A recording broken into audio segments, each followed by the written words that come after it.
Miskin Minx's podcast of the week. Hi! Hi, welcome to Miss Commitments.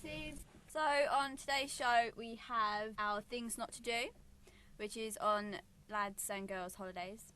Yeah, luckily this week we have a very special interview with someone who's planning to go on a girls' holiday herself, and she's just explaining what she would like to do out there and also what maybe she shouldn't do out there. But that should be quite good.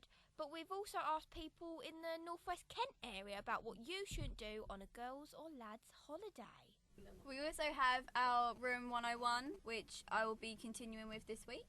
And we also have a story from Ben, which is also new this week. So, Amy, I'll head over to you. Things not to do. Pressure them into doing things they shouldn't do. Ditch the other ones for a guy. Get so smashed that you jump off a roof. Don't slip over. No naughty things like one night stand or whatever.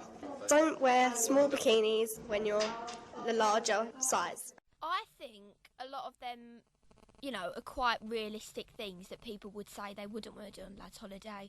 And I think the main thing is you don't want to go away with people who's going to throw tantrums or just go off just to be with maybe guys all the time. Because don't get me wrong, a lot of people on holiday is like you just want to have fun, you want to let loose. But I think if you're going to go with the girls, make sure you spend time with them and don't just walk off on them and leave them on their own. Because when you go with girls, you have to look after them. Do you not think? Yeah. Yeah, I agree. Yeah, I agree. Because especially intoxicated people, they like to wander off, or they could even be sick and choke on their own sick, and that's very dangerous. I think it's really dangerous. Yes. And just to let you guys know, these are things not to do. So we're not going to be promoting any of this. We're saying you shouldn't do this, and we're promoting to be careful when you're away, but still have fun. Aren't Yeah. Lots of people go away to pool, but don't leave your mates. At least tell your mates where you're going. What about wearing small bikinis when you're on the bigger side? What do you think of that? Just wear what you're comfortable in. I know sometimes it's not a pretty sight, but we can't really stop that. Yeah, that's not really. I don't think that's fair. And I don't think kind of harsh. Run down the beach naked if you like. I don't think it's something you shouldn't do. I think if you want to wear it, wear it. Yeah. You can't stop someone being who they are, let's say. Getting smashed and jumping off a roof. Definitely do not do that. Yeah, don't do that.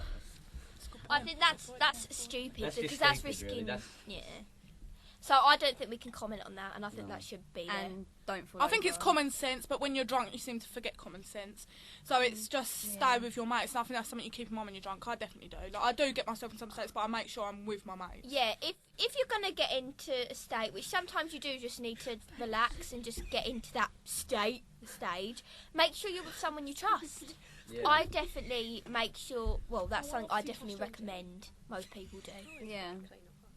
But right now, we do have something really special because we haven't had it any of the weeks before, and we in fact have an interview. I went to ask people in the Northwest Kent area, including students from around the campus, and I spoke to Candice Ager. She's a really lovely girl, and she's wanting to go on a girls' holiday later this year, and I got the chance to grab a quick interview with her.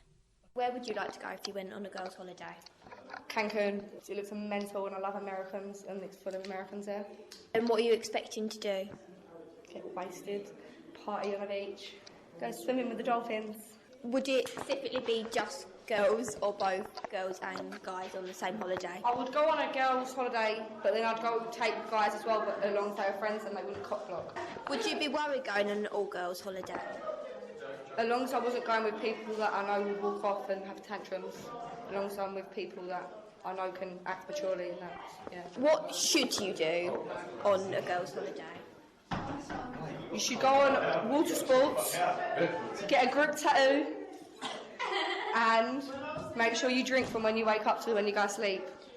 Do you think it's important to just party, or should you do things other than just getting wasted the whole time? I think you should see the sights as well, but I think a very important part of going on the golden holiday is letting loose and enjoying yourself and going wild. So is that the reason you want to go? Definitely. Thank you. Sure. Okay, and here we have Charlotte with advice on going on holiday. This week we have discussed what not to do on holiday. We're sure many of you are thinking of going on holidays, so we thought we'd help you out, not only by telling you what not to do, but by giving you some advice. We know many of you like to go out and get drunk. That's okay, as long as it's not over the limit drunk. And if you are going to get to that point of drunk, make sure you always stay with someone. Because we know many of you, when you're drunk, your opinions and ideas and things start to change. And you start to be a bit more ruthless. And, yeah, use your common sense. And don't go walking by the beach. As many of you like to go skinny dipping, running in the sea. But it's very dangerous, as you can get pulled out by the sea and pushed under. And even left there and forgotten about if your mates go off and they think you're with them and you just stay there. So you need to make sure you're always with a friend. Don't go running into the sea when you're drunk.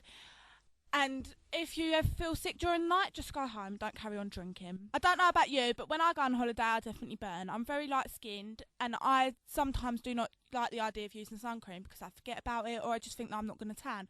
But that's a stupid idea, because now you can actually buy ones that tan you whilst you're being protected from the sun. So I suggest many of you go out and find a sun cream that's suited to you, your skin type, and like whether you want to tan or not. Obviously, you don't have to apply it every 20 minutes. Most of them last about 3 hours and they're waterproof. It's definitely worth it, just putting it on in the morning before you go on holiday, rather than coming back with sunstroke, being sick where you've been drunk and you've got overheated, and coming back looking like a lobster when all your mates look nice and bronzed and showing off about it. And even if you don't get a tan, just put fake tan on.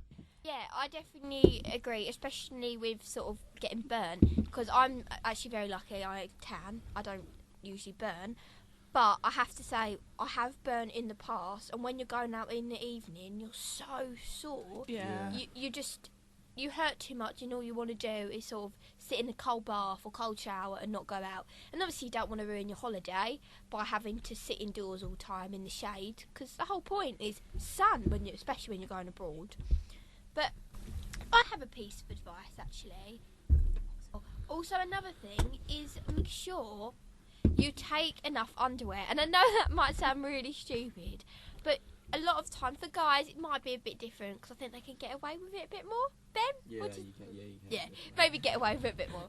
But for girls, that's not nice. And if you are on the pool, then, you don't want some dirty underwear when you're about to get with a guy. So I think that's really important. I think that's more important than making sure you have enough shoes, because when I researched into this, many people thought that would be like washing machines. A lot of places aren't, especially because you won't be able to afford and on the first holiday, you've got to remember the facility is going to be very basic, so there's not going to be things like that. And you might be able to buy like washing detergent so you can wash your clothes like that. But what's the point? You just want to wear an outfit once, chuck it into your suitcase, and carry on. With like a lot of first-time holidays, you don't have enough money, do you? No. I mean, you can't afford it. Yeah, exactly. And the thing is, you don't want to overpack by bringing too many of everything, but bring the essentials, underwear. Definitely bring essentials. And don't overpack, because most of the time when you go abroad, if you've never been abroad, things are cheaper out there, and then you tend to buy loads of clothes because it's cheaper. Also, America. I have one more, actually. When you go away and your mum's always like, let's take this tablet, let's take that tablet, let's take plasters, and you think, no, leave me be, I'll be fine. But even though you probably do get a parent who's saying that, it's actually pretty important, because I think when you're out there, you don't know some of the stuff you're taking because it's not in your language. You can't read it, and you can't read what it is. But if you take things with you, then you're completely prepared if you get ill. Obviously, there's hospitals and doctors out there, don't get me wrong, but I always think it's good to know that you have something like even paracetamol to take when you're out there, because you might not be able to get it when you're out there. Especially with a hangover. Especially. I have one last point, and that is, before you go, do your research on the country that you're going to, because many countries don't speak the same language. Just look up the basics, like where's the toilet. That's the main thing everyone needs to know, like even on a night out. And also, you need to look up the diseases they have in that country, because you'll probably need to get an injection before you go out there. Especially places like Egypt. Yeah, India, things like that. I would say if you was going to go there, I think you do need to look up the etiquettes of like a country as well. Definitely. Some places find certain things very rude that we don't, like especially holding Dubai. hands even. Yeah. Dubai's very strict, and I think it's even no kissing in public, no sort of skin showing. Is that one? Skin, I think that's one. Like, things like that are very important, and to us it does seem stupid, because in England a lot of the time people just want to run around with no clothes on. Yeah. But let's be honest, in some countries it is seen as rude, and even holding hands in public affection can be seen as rude, as it's supposed to be personal, which I see. I Yeah. understand. And even if you're not going them places, you might be going somewhere cheaper, like Mali and Magaluf. They're very cheap. They're known as party places. But you need to look out for the laws, because their laws are very different out there. If you're seen at certain places, you can get, like, put to jail. And, like, the laws are very different out there. So definitely do your research of the country before you go there, so you just know whilst you're there. See, I think that was quite good because we had a lot of things in that section, and hopefully we've given you some advice about what you should take or things you shouldn't do, or maybe places that you can think about of going, because I know Candice gave somewhere she would want to go, so maybe you can look into that and maybe meet her out there. I don't know. But, yeah, so that was things not to do. Okay, and now we're going to move on to our room 101. Room 101. Friend's suitcase is like maybe 16, but yours is 18, so you have to get rid of like 1 kilogram, but you're not allowed to still have it and just pretend it's in your friend's case, because it's still the same weight. Yeah. See, I don't get that. It's because you can't carry anybody else's luggage. You're not allowed to carry anything I don't mean that's not carrying yours. other. I think because now it says you have to sort of even distribute it. So they said you can just put that 1 kilogram in your friend's case. Well, if you do that, it's still going to be the same weight on the plane. I think that's really stupid. Are they not thinking it's still going to be the same weight, whatever suitcase it's in? I think that's really stupid. So I personally think that should be banned to Room 101. I think if it still reaches the right limit for the 2 people, then it should be allowed, whether one's over and one's under. I agree. So that's what I would like to ban to Room 101. Yeah, I can see your point. I'd like to ban on holidays bringing your communicational devices like your iPods, your iPhones, your Blackberries, laptops, anything. I know people that, like businessmen, they'll take their laptops, their iPads, they'll keep in touch with their friends, their social group, their business, they'll constantly be ringing up, and I find that rather annoying. If you're on holiday, you say you're in a restaurant, and they're definitely... I can agree with this, because my dad, even when he's on holiday, I have to check my emails. Yeah, my dad does that also. See, I think if you're on holiday, business should stop. Yeah. It's time to relax. Sometimes business is hard to stop. Yeah. Because if you're running your own business, I see that, but no, mine's still better. Of course, there's a rare exception, I believe. Like, say if someone in your family's ill and you need to keep in contact with them. But I don't believe you should keep in contact with your friends, family, anyone whilst you're on holiday. I think it's time for relaxing. And I've actually gone on holiday once with my phone, and I was still able to get on Facebook, Twitter and everything. And it was annoying me because one day it was raining and I was sitting indoors, and then I looked on my Twitter and my friends were all out sunny England going Chessington. So I obviously got quite jealous, and it spoiled my day. So I reckon you should just enjoy the relaxing time on your own and not worry. That's the whole idea of a holiday, Mars. Peaceful, just getting away from the real world. I can definitely agree with both those points. I mean, luggage in a suitcase, if one's over the limit, I don't understand why you have to kind of take it out when it's not going to make any difference. Okay. And definitely with Charlotte's point, don't take anything that's going to distract you. Yeah, and plus it's an annoyance to other people. I am a massive person for freaking out when I get no Wi-Fi. But what I think when you're on holiday, you definitely have to find that time just to chill, because all the other days in the year, you're constantly stressed, you're worried, you want to know what your friends are doing, you need to text back quick, I need to do this, need to tweet that. Holiday's just a time for chilling, and especially annoying. Me time. Yeah, and it's just even more annoying if you're sitting by the pool and someone's phone keeps buzzing off just so they can make a business call. No, you're on holiday, leave it. Or when you're on an aeroplane and like where there's like 3 seats and you're stuck with someone else. That's what I don't really like.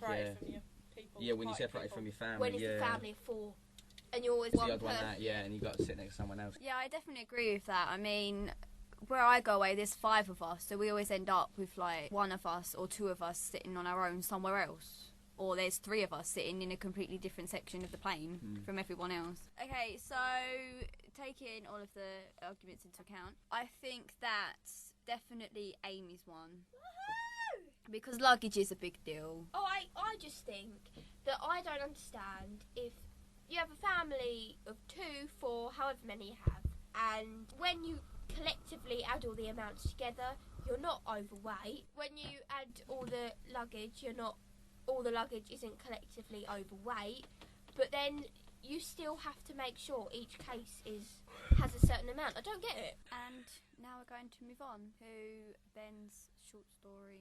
I woke up to my alarm clock ringing my ears. It was 6 a.m. sharpish. Reluctantly, I eased myself upright from my bed and get myself ready. It didn't take me long, just slipped into my clothes. I leave for college at 7, frostbitten. I head to the bus stop alone. I look around. To my surprise, no one's out, not a person in sight. It's like it's deserted, not even a light turned on in the houses and shops I pass. The streets are silent, not a noise. I reach the bus stop, patiently waiting.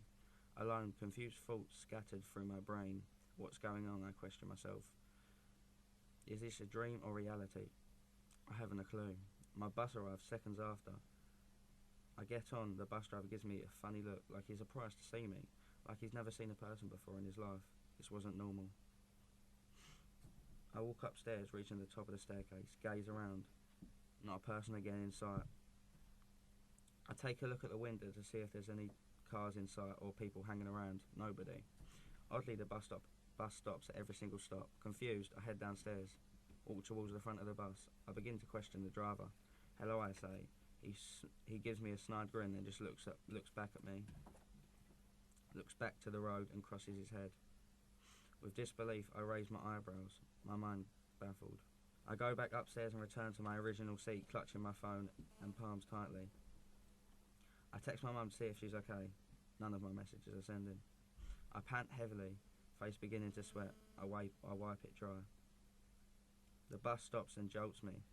I get up sheepishly, exiting the bus. I cross the road, not a car in sight. I walk across safely.